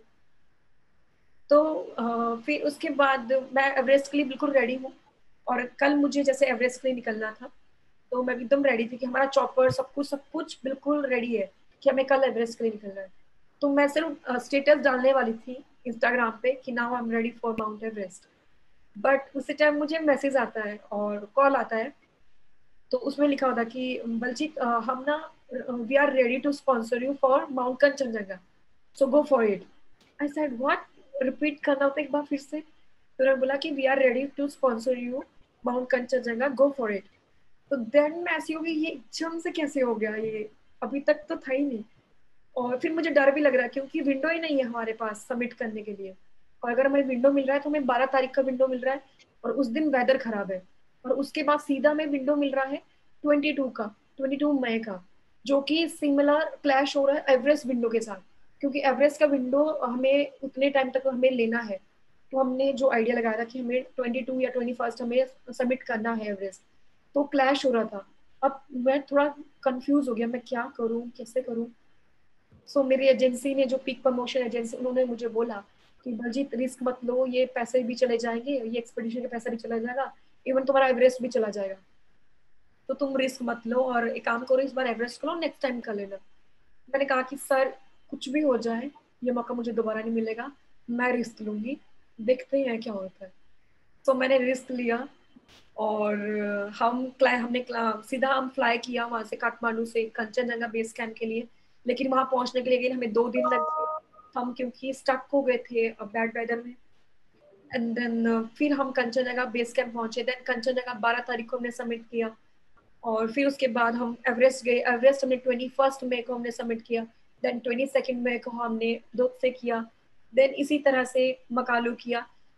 मतलब इसी तरह से साथ साथ में स्पॉन्सर्स भी मैं बात कर रही थी, तो हमें स्पॉन्सर ने भी अच्छा रिस्पॉन्स दिया। तो बैक टू बैक हमें इस तरह से हमने क्लाइम किया। और मैं और मिंगमा शेरपा जो कि दार्जिलिंग से, उन्होंने मेरे साथ दिया, और वो हर पल मेरे साथ थे। एंड सीरियसली मैंने उनसे ज़्यादा स्ट्रॉन्ग शेरपा आज तक नहीं देखा, सीरियसली। और बहुत सारे शेरपाओं ने हमारा साथ दिया, और उस टाइम मुझे ऐसा लग रहा था कि खुद हमारे जो पहाड़ है वो मेरा खुद हमारा वेलकम कर रहे हैं, हमें खुद चाहते हैं कि हम क्लाइंब करें। तो हमें कोई बैड वेदर नहीं मिला, सिर्फ माउंट अन्नपूर्णा के सिवाय से। सो बलजीत, मुझे पता नहीं कैसे रिएक्ट करूं, कैसे रिस्पॉन्ड करूं, बिकॉज ये बहुत जबरदस्त इंस्पिरेशनल था, और मैंने तो आप पे जैसे कोई व्यक्ति मेरे लाइफ में कभी मिला ही नहीं है। इतना बड़ा फाइटर हो आप कि आपने हर परिस्थितियों और हर चुनौती का सामना, मतलब एकदम अनबिलीवेबल स्टोरी है आपका, बहुत ही पावरफुल है। और आपका ये स्टोरी सुन के अगर कोई प्रेरित नहीं हो सकता तो मुझे लगता है फिर उनको डूब मरना चाहिए। नहीं नहीं। तो इससे ज्यादा कोई स्ट्रगल है, मतलब ये स्ट्रगल का मतलब हर सीमा मतलब पार कर दी है। और जिस तरीके से आपने फाइट किया, इतना सेल्फ बिलीफ, मतलब आपका अंदर इतना सेल्फ बिलीफ है कि I don't know what to say. तो अभी आपको कैसा लगता है, जो स्ट्रगल था उस स्ट्रगल को आपने बहुत बहुत बेखूबी से आपने उसको ओवरकम किया, and now you are in a different zone, now you are an achiever. उस समय तो आप कोशिश करें, अभी आप अचीवर, तो अभी रेस्पॉन्स कैसा है, how is the response now, how is your, आपका अभी क्या फ्रेम ऑफ माइंड है? मतलब पहले जो फ्रेम ऑफ माइंड था कि कुछ करके दिखाने, कुछ साबित करना है, राइट? अभी क्या फ्रेम ऑफ माइंड है आपका, and what is the response of people now? हाँ, पहली बात तो लोगों को पता ही नहीं है माउंटेनियरिंग के बारे में अभी तक भी। और मे बी इसमें थोड़ा सा अभी ये है कि मेरे इतने अच्छे कॉन्टेक्ट भी नहीं है कि मैं सोशल मीडिया पे बहुत ज़्यादा रहती हूँ ऐसा। और जो भी मैं कुछ करती हूँ थोड़ा अपने इस पे करती हूँ। और मे बी एक कभी आपने से बताया भी कि अभी तक सोशल मीडिया पे अभी तक 4 ही पीक लिखा है, 5-8,000 फिर भी नहीं लिखा। तो मुझे लगता है कि इतना अच्छा पब्लिसिटी तो चलो नहीं हो पाया, बट ठीक है, लोगों को पता भी नहीं है कि क्या किया है क्या नहीं। और पर चलो कोई नहीं, उनको पता लग जाएगा कभी ना कभी तो। क्योंकि मैं चुप तो रहने वाली हूँ नहीं, क्योंकि अभी सिर्फ मैंने शुरुआत की है। तो हम चाहेंगे कि हम आगे भी और क्लाइंब करें और अच्छे अच्छे माउंटेन्स क्लाइंब करें। बट मैं चाहूंगी कि लोग इसके बारे में समझें, और इवन हमारी गवर्नमेंट इसके बारे में थोड़ा देखें। क्योंकि वो ओलंपिक्स भी वो देख रहे हैं, क्रिकेट्स वो देख रहे हैं, और सारी वो चीज़ें देख रहे हैं। तो एक बार थोड़ा सा माउंटेनियरिंग फील्ड भी आप देखिए, क्योंकि माउंटेनियरिंग फील्ड में आपके पास सिर्फ दो ही चॉइस होती है, करो या मरो। सिर्फ दो ही चॉइस है। एंड आपको हम बताऊंगी ये सबसे एक्सपेंसिव जो है स्पोर्ट है। और एकदम ऐसा है कि आपको जीने और मरने का पता ही नहीं है कब क्या हो जाएगा। तो मुझे लगता है कि थोड़ा सा गवर्नमेंट को हमें भी सपोर्ट करना चाहिए, और थोड़ा सा उनको भी ध्यान हमारी ओर देना चाहिए, ताकि आगे जो बच्चे हैं, क्योंकि एक्चुअली सिर्फ इंडिया में मैं ही नहीं हूँ। मैं आपको बताऊँ, ये रिकॉर्ड अगर बन भी गया है, क्योंकि पहली बात तो मैंने ये जो एक्सपीडिशन किया है, जो मेरा प्रोजेक्ट था, मैंने किसी रिकॉर्ड के लिए नहीं किया था। मैंने सिर्फ इतना था कि मुझे सिर्फ अपनी लिमिट टेस्ट करनी है, मुझे रुकना ही है। क्योंकि बहुत बार ऐसा हो चुका था, मुझे रोके जा रहे थे लोग, अरे बलजीत नहीं हो सकता ये, अरे बलजीत तू क्या कर रही है, बलजीत ये पैसे नहीं तेरे पास, तुझे कौन स्पॉन्सर करेगा, बलजीत तू शादी कर, तू ये क्या कर रही है, तू पागल है, ये है वो। तो मुझे वो जो बाउंड्रीज थी, जो लोग मेरे लिए कर रहे थे, लगा के रखा था जिन्होंने, मुझे वो बाउंड्रीज तोड़नी थी। कम ऑन, मैं कर सकती हूँ। और मुझे कोई जरूरत नहीं है इन बाउंड्रीज को मतलब ऐसा रखने की और करने की, अपने साथ जोड़ने की। तो I don't have a limits, come on. मैं इससे भी ज्यादा कर सकती हूँ, मुझे मालूम है अपनी कैपेबिलिटी, क्योंकि मुझे कॉन्फिडेंस है अपनी ट्रेनिंग पर।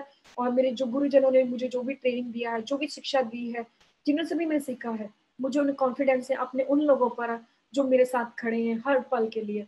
तो मुझे कॉन्फिडेंस है, और ये इसलिए कॉन्फिडेंस है क्योंकि ऑब्वियसली लोगों ने इतना कुछ करके दिखाया है मेरे लिए, मैं बता नहीं सकती वो लोगों ने कितना कुछ किया है मेरे लिए। आप सोचिए, हर मंथ में वो जितना भी कमा रहे, उसमें से एक छोटा सा हिस्सा मेरे लिए रखना, मेरे लिए डोनेट करना, it's a big deal for me. क्योंकि हर कोई नहीं कर पाएगा ना ये, बहुत कम लोग कर पाएंगे।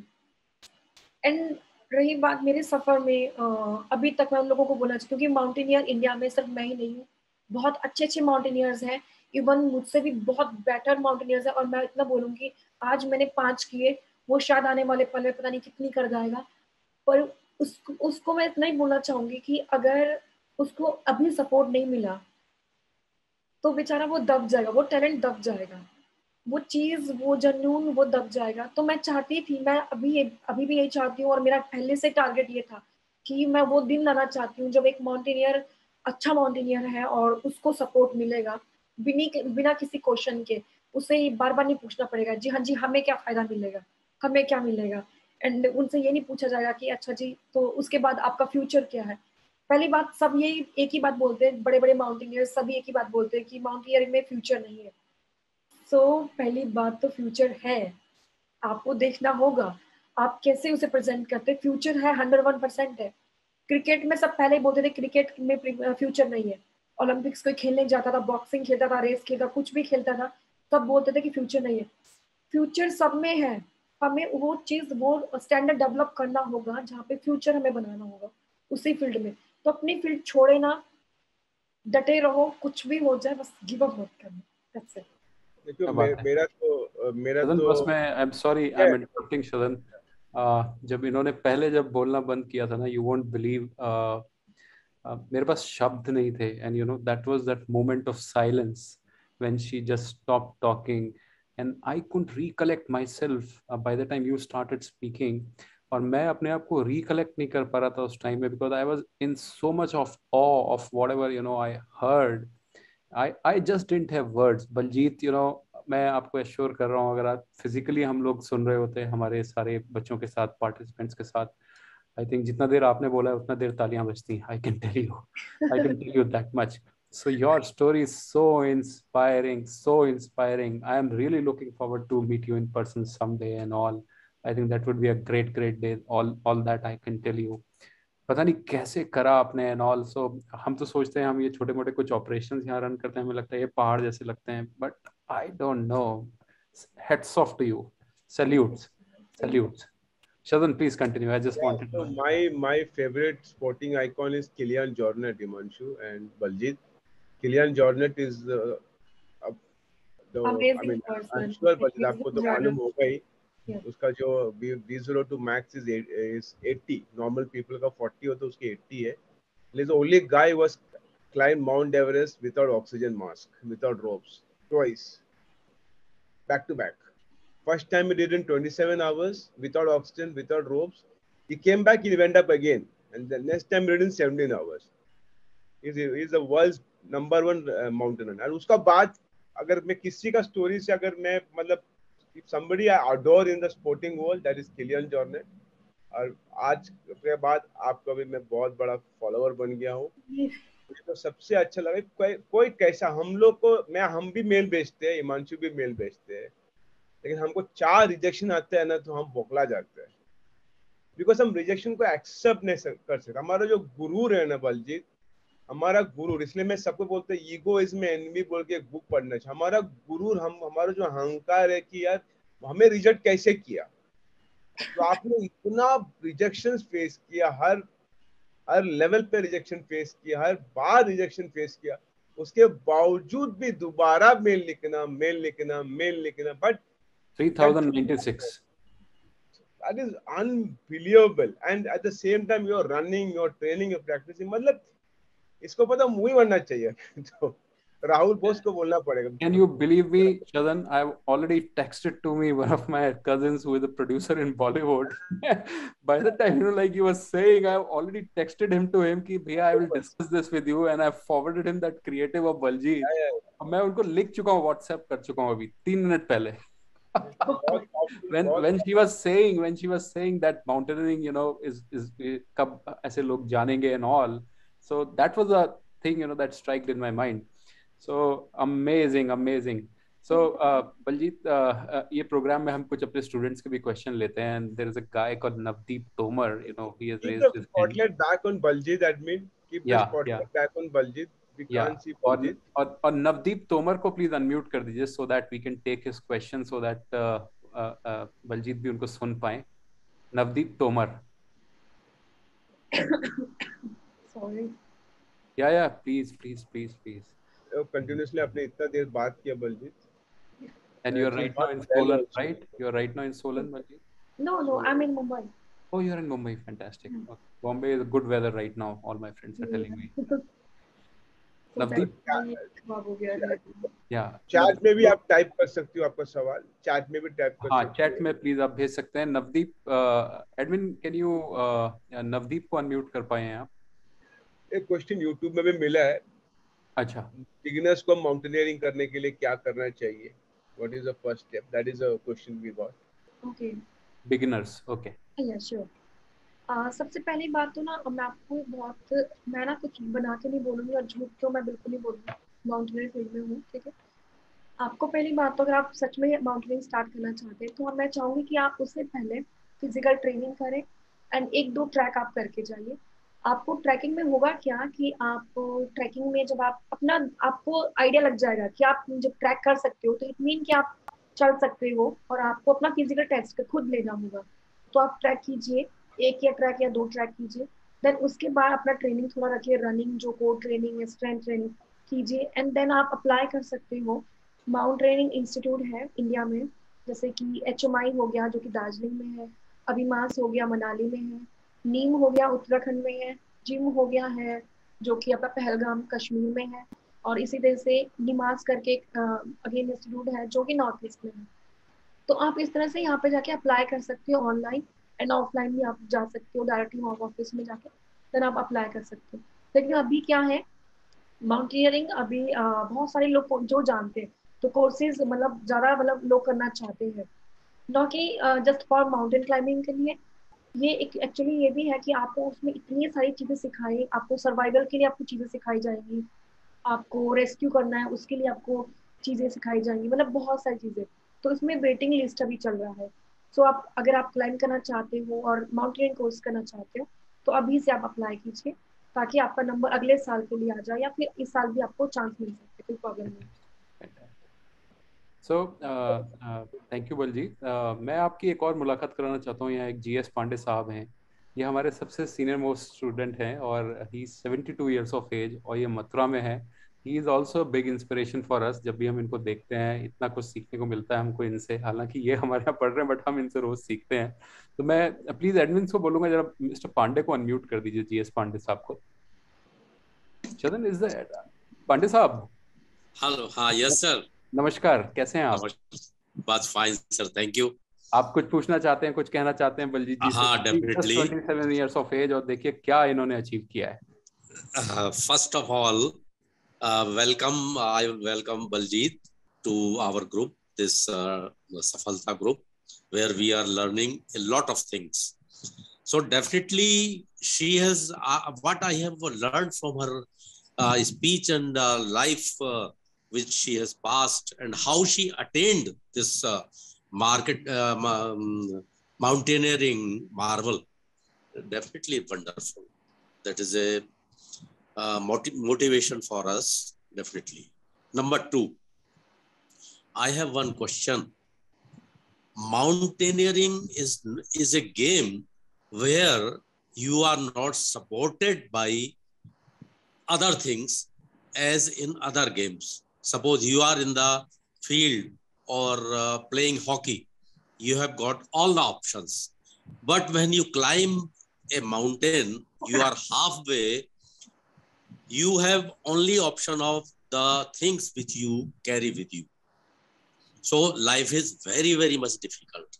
So how you equate this mountaineering, I'll say call it a game, but it is not a game. It is definitely something very difficult thing with other games, and how one must be ready to adopt mountaineering in life. Thank you, Pandit ji. First of all, namaste sir and thank you so much. मुझे अभी भी याद है when maybe I came back from Mount Everest in 2016 and मैं बहुत ज़्यादा depressed हो गई थी क्योंकि मेरा सबमिट नहीं हो पाया था, और पर एक अंदर से एक ऐसा था कि मुझे अब ये माउंटेनियरिंग ही करना है, कुछ भी हो जाए करना है। एंड बहुत सारे लोगों से मैंने बोला था कि बलजीत ठीक है ना, तेरा तो कुछ और देख ले, कुछ और स्पोर्ट्स में चली जा, कुछ और जॉब कर ले, शादी कर ले, सब। बट पता नहीं मैं एक्सेप्ट नहीं कर पा रही थी चीज़ों को। मुझे ऐसा था कि इसमें फ्यूचर है और एक दिन ऐसा दिन आएगा कि सब लोग सपोर्ट करेंगे एक दिन ऐसा आएगा कि गवर्नमेंट भी हमारा साथ देगी, एक दिन ऐसा आएगा कि लोग समझेंगे इसे भी और हमारा साथ देंगे, बट वो दिन आएगा कैसे? सो ये सबसे बड़ा क्वेश्चन था मेरे लाइफ में कि वो दिन आएगा कैसे, क्या करना होगा मुझे उसके लिए। पहली बात तो मुझे अपने घर वालों को ही समझाना मुश्किल हो गया था कि मैं ये फील्ड कर रही हूँ, तो मेरे घर वाले मुझसे पूछते इससे तुझे मिलता क्या है। एंड अगर मेरी कोई प्रोफाइल दिखता तो मुझे, अगर मैं बोलूँ कि मैं क्लाइंबर हूँ, तो मुझे क्वेश्चन आता कि अच्छा आप ठीक है आप माउंटेनियरिंग करते हो, ठीक है, बट आप लिविंग के लिए क्या करती हैं, मतलब अपना पैसा कैसे कमाती हैं आप। सो मतलब ये क्वेश्चन मुझे ऐसा करता कि यार इस क्वेश्चन का बात तो ये सही पूछ रहे हैं मुझसे, क्योंकि माउंटेनियरिंग कर तो रही हूँ लेकिन इनकम नहीं हो रहा है, कुछ भी नहीं है मेरे पास, मेरी लिविंग थिंग्स कुछ भी नहीं है, और ना ही कोई सपोर्ट है, ना ही गवर्नमेंट सपोर्ट करती है। क्योंकि अगर मैं स्पॉन्सरशिप के लिए अप्लाई भी करूँ और मुझे कोई CSR फंड देना भी चाहता है, तो मुझे सबसे पहले वो क्या बोलता है कि मैम ये तो रिकॉग्नाइज सपोर्ट ही नहीं है, तो हम कैसे आपको स्पॉन्सर करें। तो सबसे बड़ी डील तो मतलब मेरी लाइफ में तो ये सबसे बड़ा पंगा यही था कि मुझे स्पॉन्सर लोग कर ही नहीं रहे थे, इसलिए नहीं करते क्योंकि CSR में आता ही नहीं है। सो मतलब कैसे मैं लोगों को समझाऊं कि, और कैसे मैं गवर्नमेंट को बताऊं कि ये भी एक फील्ड है, प्लीज इस पे भी फोकस करो, इसे भी एज ए सपोर्ट अगर आप नहीं ले सकते तो कुछ स्पेशल कुछ और नाम दे दीजिए, बट लेकिन इसे भी थोड़ा सा आप बढ़ावा दीजिए। तो क्या करना होगा मुझे इसके लिए, क्योंकि लोग तो कर ही रहे थे, लेकिन मैंने सोचा कि अगर मुझे थोड़ा चेंज करना है ये मेंटालिटी हमारी सोसाइटी में, क्योंकि माउंटेनियरिंग सिर्फ पहाड़ क्लाइंब करने से नहीं है, माउंटेनियरिंग मीन्स आप एनवायरनमेंट आपका जो भी है उसकी देख रेख करने से, उसे प्यार करने से है, उसे क्लीन रखने से है। एंड माउंटेनियरिंग में आपके फिटनेस लेवल भी आ रहा है, आपका क्लीनिंग, आपका जो आपका एनवायरनमेंट है वो भी आ रहा है, आप जो नेचर के साथ कर रहे हो, ठीक है। एंड आपका बहुत सारी चीजें आ रही है माउंटेनियरिंग, माउंटेनियरिंग सिर्फ सिर्फ पहाड़ क्लाइंब करने से नहीं है, माउंटेनियरिंग में बहुत सारी चीजें हैं। तो क्यों नहीं ये स्पोर्ट्स में आ रहा है, क्यों नहीं इसको रिकॉग्नाइज मतलब स्पोर्ट माना जा रहा है, कुछ नहीं माना जा रहा, क्यों इस पे फोकस नहीं है हमारी गवर्नमेंट का।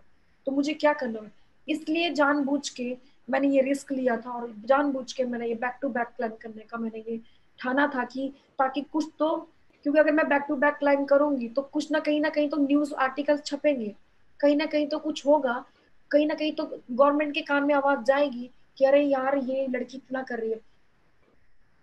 मैं कोशिश कर रही हूँ कि ये फैले, तो मैं चाहती थी कि मीडिया ये काम करे, मीडिया अपना सही से काम करे, एंड देन मीडिया के थ्रू मैं आगे जाऊँ, क्योंकि मीडिया में इतनी पावर है, हम लोगों में इतनी पावर है, जनता में, कि हम अपनी आवाज से किसी को भी कुछ भी बता सकते हैं, ठीक है, कहीं भी आवाज अपनी सुना सकते हैं।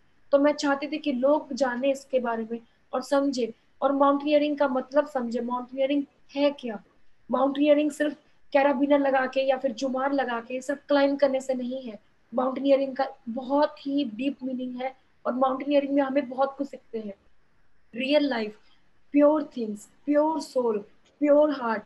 इवन आज मैं आपको बताऊं, हर एक बंदा अगर आप देखो डिप्रेशन में कहीं ना कहीं मूवमेंट है, वो डिप्रेशन में गया है, उस डिप्रेशन से उसे बाहर निकालना है। आपने सुना भी होगा यार मैं ना बहुत थक गया हूँ, मुझे पहाड़ जाना है, मुझे पहाड़ों में घूमना है। कम ऑन, बात समझिए, ये डिप्रेशन से लोगों को बाहर निकालने का एक जरिया भी है। माउंटेन्स बहुत खूबसूरत है, वहां से चीजें कनेक्ट करने का, फिटनेस आपको रखने का, क्योंकि माउंटेन्स अगर आप जाते हो क्लाइंब करते हो फिटनेस ऑटोमेटिक आपकी बन जाती है, और वो फायदेमंद होती है, आपकी ऑक्सीजन लेवल अच्छा हो जाएगा, ऑक्सीजन आपको अच्छी मिलेगी, इनटेक करो। तो ये बहुत बड़ी चीज है, तो इसीलिए मैंने इनिशिएट लिया कि मुझे चेंज करना होगा।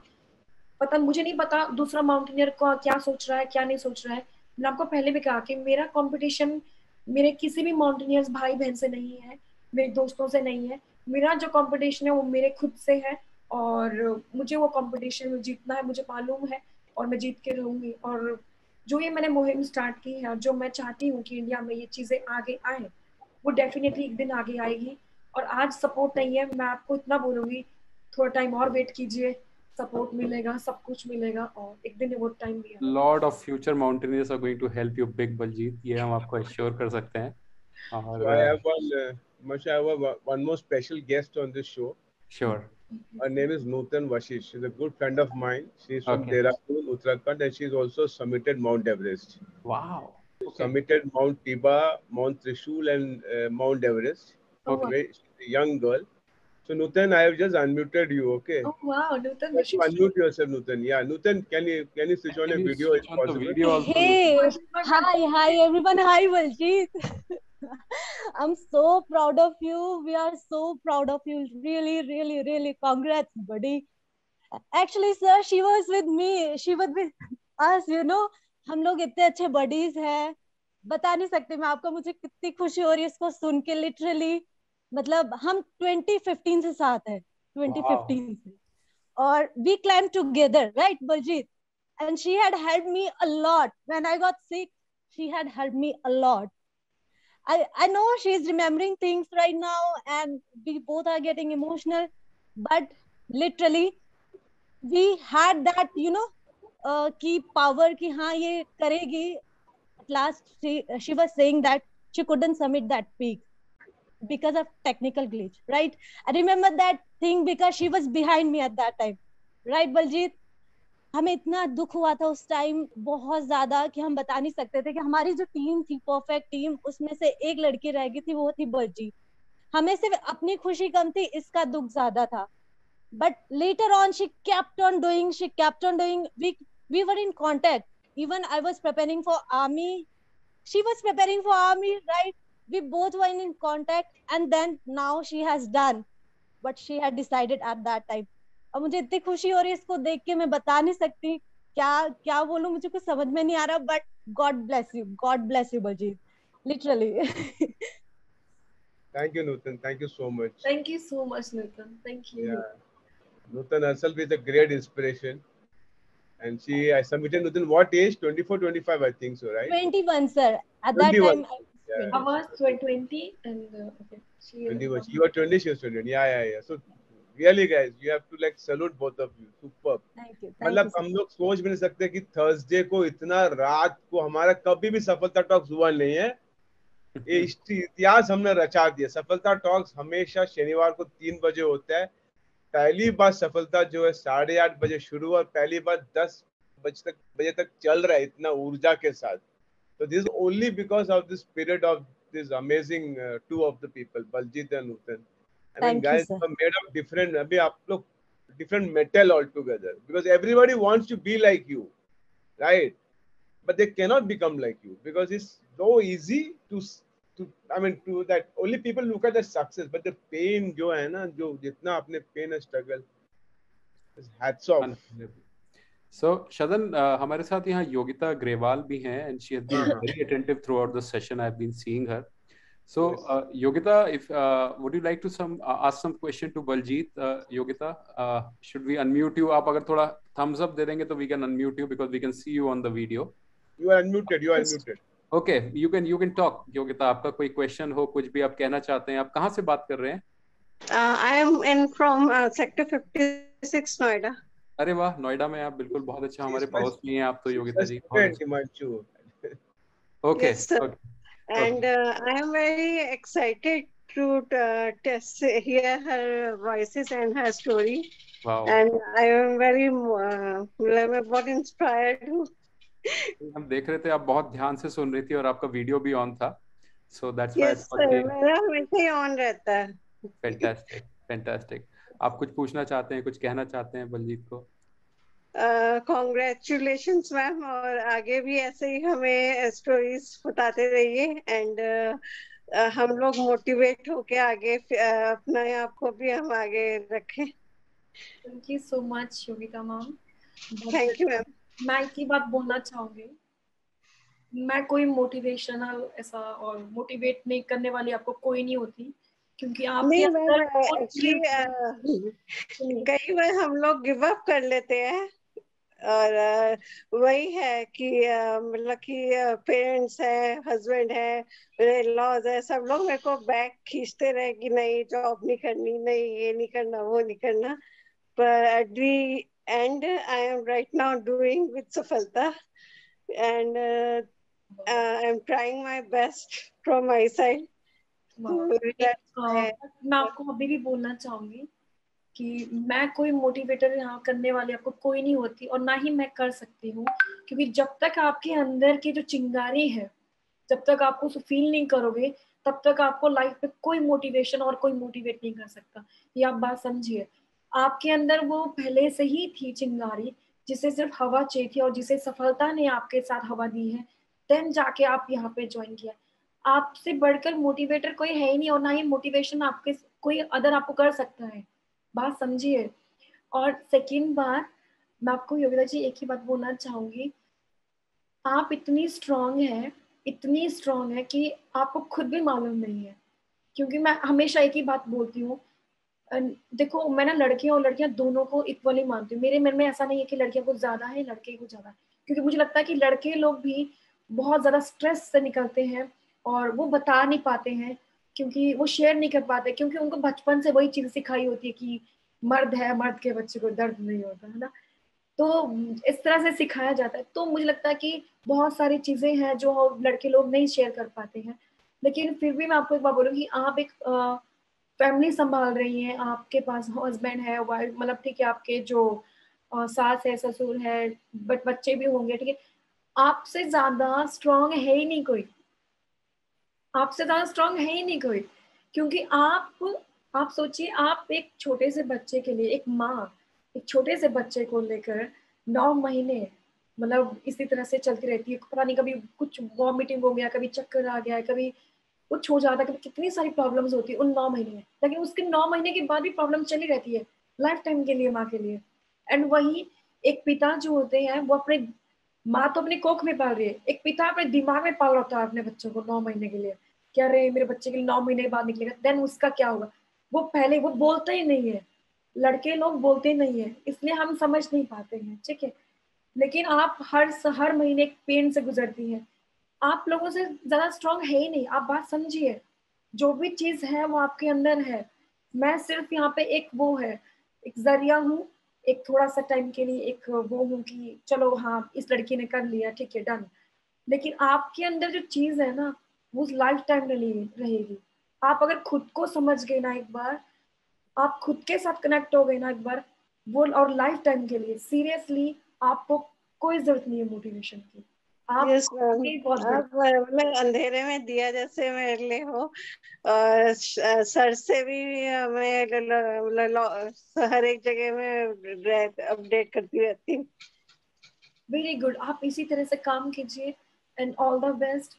एंड मैं थैंक यू मैम। एक ही प्रार्थना थैंक यू मैम। कि आपके जो भी ड्रीम्स है वो बहुत जल्दी पूरे हो जाए, एंड आप थैंक यू मेहनत मैम। करते रहे। Thank you ma'am, and same to you also. Thank you. और थैंक आप यू। ऐसे थैंक रहना, हंसते रहना। Thank you ma'am.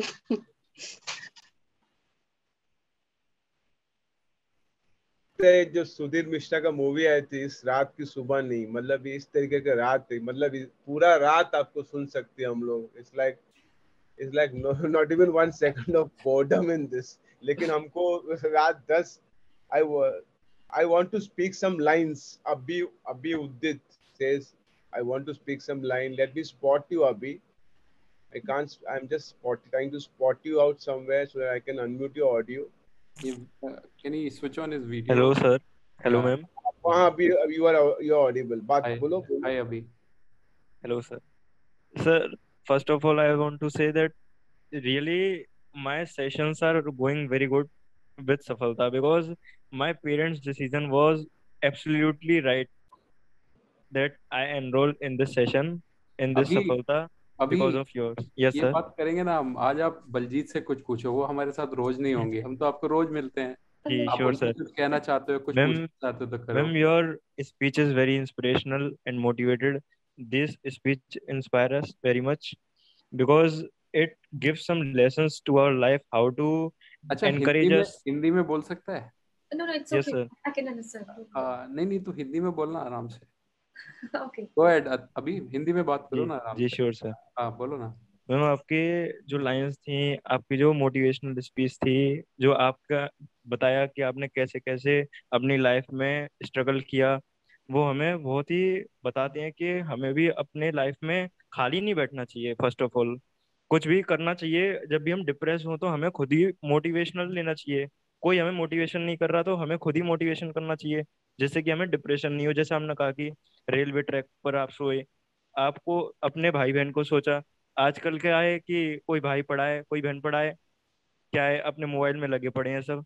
6 लोग जन बैठे हुए हैं अपने रूम में ही, वो सब अपने मोबाइल में लगे पड़े हैं, बिजी हैं। किस चीज में? मोबाइल में। तो बताते हैं कि किस तरीके से अपने आप को इंस्पायर करें। That's all. Thank Thank you. you, Avi. Thank you. Thank Thank you. you. So Navdeep, I'll take the last question from Navdeep because it's nearing 10 and Baljeet has to sleep and we all have to sleep. Yeah. So we have taken a lot of time. I think उनको Navdeep, पहले भी unmute नहीं कर पाए थे, हमने कोशिश किया था शरण। हाँ मैं Right. कोशिश कर रहा हूँ लेकिन नहीं कर पा रहा हूँ. So that's okay. I think we can wrap it up. Yeah. Yeah. Imanshu, you can conclude it. So, Baljeet, thank you so much on behalf of every single student of Safalta. And I'm sure, आज जिसने भी आपको सुना है, all of them are very lucky. That much I can tell you. And as I told you personally, I'm really looking forward to the day when I'll get to meet you in person. And I can't wait. And our best wishes to you for your future endeavors, whatever you're thinking. And you had a really noble aim into your mind while you thought that this sports has to be recognized by Government of India, particularly like CSR committees and all. So we would also love to contribute onto your goal from our end in whatever capacity that we will be able to do. But I think that that's a real noble cause, and you gave so much of your life to it. Doing 5 peaks, less than 30 days, so much of hard work, so much of commitment, passion for that cause, which is going to help thousands of mountaineers who are going to come in future generation. So thank you for that. And thank you for finding out time for coming and talking to our students today. And salute once again. Thank you. Thank you so much.